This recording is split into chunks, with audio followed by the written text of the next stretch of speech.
নমস্কাৰ সকলোলৈ।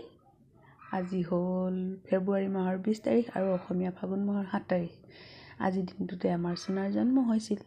সেইকাৰণে আজি আপোনালোকলৈ এটি বিশেষ ভিডিঅ' আগবঢ়াইছোঁ।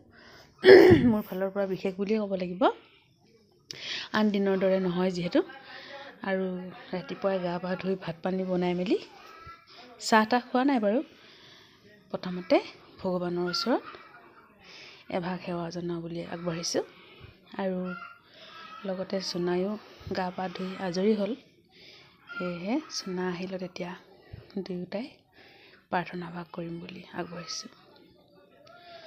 আৰু এয়া ধূপ ধূনা জ্বলাই লৈছোঁ। প্ৰতি বছৰে এনেকৈয়ে জনা হোৱাৰ পৰা সোণাক ভগৱানৰ শ্ৰীচৰণত এভাগী সেৱা আগবঢ়াবলৈ কওঁ জন্মদিনটোত। আৰু বিশেষ একো আয়োজন নাই বাৰু, এনেকৈয়ে ভগৱানৰ ওচৰতে সেৱাভাগ জনাই জন্মদিনটো উদযাপন কৰা হৈছে। এয়া চাকি জ্বলাই লৈছোঁ। আৰু অকলে কৰিলে নহ'ব ন, সেইটো কাৰণে ভাবিলোঁ আপোনালোকলৈও অকণমান ভিডিঅ' কৰি আগবঢ়াই দিওঁ। আৰু জন্মদিনৰ উপলক্ষে সোণাক আপোনালোকে মৰম চেনেহ কৰিব বুলি আশা থাকিল। আৰু মোকো আপোনালোকে এনেকৈয়ে সদায় মৰম চেনেহ কৰিব বুলি আশা কৰিলোঁ। আৰু এতিয়া ধূপ ধূনা জ্বলাই হৈ গ'ল যিহেতু প্ৰাৰ্থনা ভাগ সোণাকে ধৰিবলৈ ক'লোঁ।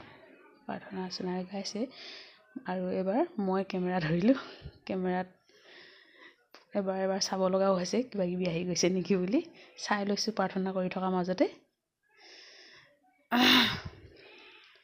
প্ৰাৰ্থনা ভাগ কৰি সোণাক ক'লোঁ বাৰু হেপী বাৰ্থডে বুলি।